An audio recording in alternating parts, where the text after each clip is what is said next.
Este primer video es diferente de otros que vamos a ir viendo. No se trata de un solo artista y algunas obras suyas, sino de nociones más bien generales. El Renacimiento es un período en la historia que tuvo lugar en los siglos XV y XVI, a continuación de la Edad Media. Fue durante el Renacimiento cuando las explicaciones de la vida y el mundo, basadas en la religión, comenzaron a ser sustituidas por otras basadas en la razón, en la ciencia, en lo que se siente. Los seres humanos comenzaron a creer más en sus propias capacidades y a intentar comprender la naturaleza que los rodeaba. Esta fue una época muy dinámica, de fe en el progreso. El Renacimiento está considerado como el principio de la Edad Moderna. Las ideas sobre el hombre y el universo que se acuñaron en ese momento son las que con el tiempo desembocaron en el racionalismo científico y abrieron las puertas a descubrimientos en medicina, en biología, física, matemáticas, geografía y otros terrenos que definen hoy nuestro mundo. El arte visual y musical ocupó un lugar muy importante en la cultura de la época, y el reconocimiento que aún tiene deriva en parte del que tuvo entonces. Un comentario a título de asterisco. La idea de que el Renacimiento supone el primer capítulo de un periodo histórico en el que aún vivimos está cambiando. Nuestra fe en el progreso, que es herencia del Renacimiento, está siendo cuestionada desde finales del siglo XX.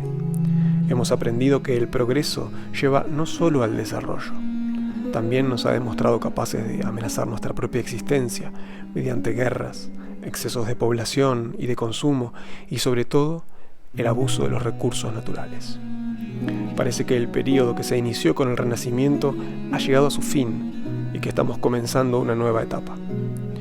Solo lo sabemos porque tenemos la certeza de estar viviendo un proceso. Y cuando se vive un proceso, solo una cosa se sabe: nada podrá seguir como era antes. El tiempo lo confirmará y esto afectará a cómo vemos el arte del Renacimiento. Durante siglos se lo estudió como el arte de una época que formaba uno de los pilares de la nuestra. Pero es posible que en el futuro se vea como una expresión de un pasado más lejano, más remoto. Centrémonos ahora en la historia del arte. Usamos el término arte del Renacimiento para referirnos al arte que se hizo en Occidente en los siglos XV y XVI. Los centros de producción de arte más importantes estaban en Italia y en la actual Bélgica. La ciudad que vemos en imágenes, Florencia, uno de los centros artísticos más importantes de la época. En el siglo XVI, el estilo renacentista se expandió por toda Europa y llegó a América. A medida que se mezcló con diversas culturas, perdió algunas de sus características y dio lugar a nuevos estilos y estilos mestizos.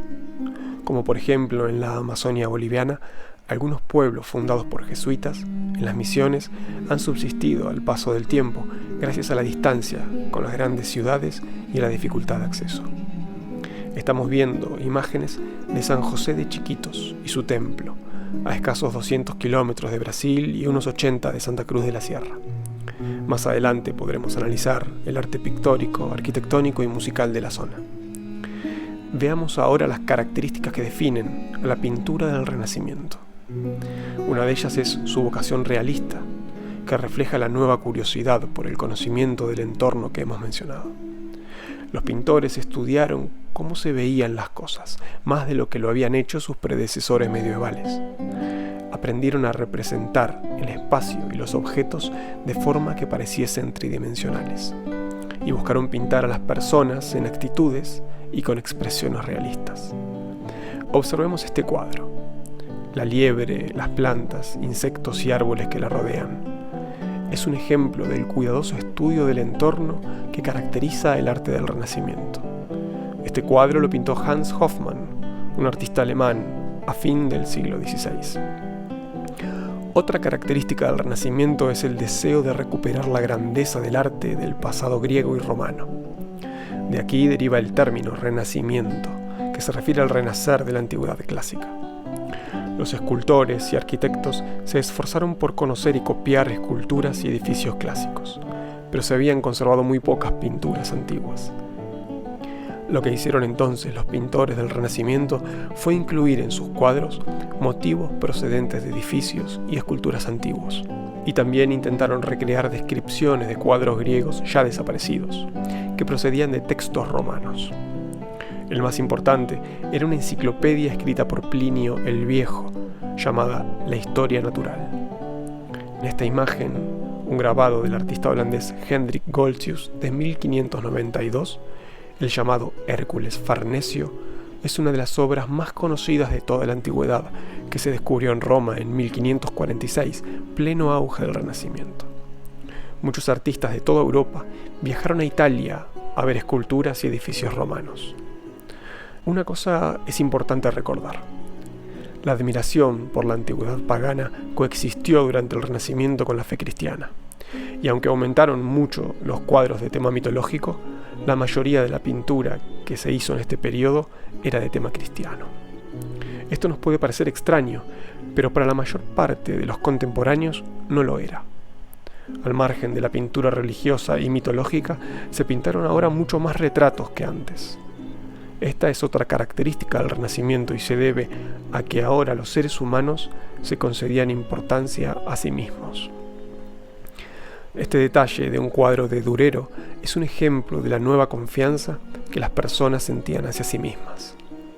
El artista alemán se pintó junto a una ventana. El paisaje que se ve al fondo nos habla de su interés por el mundo exterior, que estudió y pintó. La firma es una muestra de su orgullo y su afán de reconocimiento. La pintura renacentista era diferente en Italia y los Países Bajos, los dos centros artísticos más importantes de la época.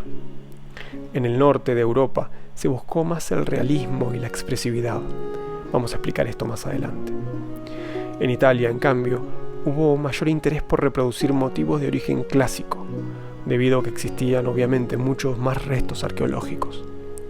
Los cuadros italianos del Renacimiento se distinguen también de los del norte, sobre todo en el siglo XV, por el uso frecuente de la perspectiva lineal para crear el efecto de profundidad espacial. Vamos a explicar esto más adelante en los siguientes videos. Otra importante seña de identidad del Renacimiento italiano es la importancia que concede a la belleza, concepto renacido de la estética del arte de Grecia.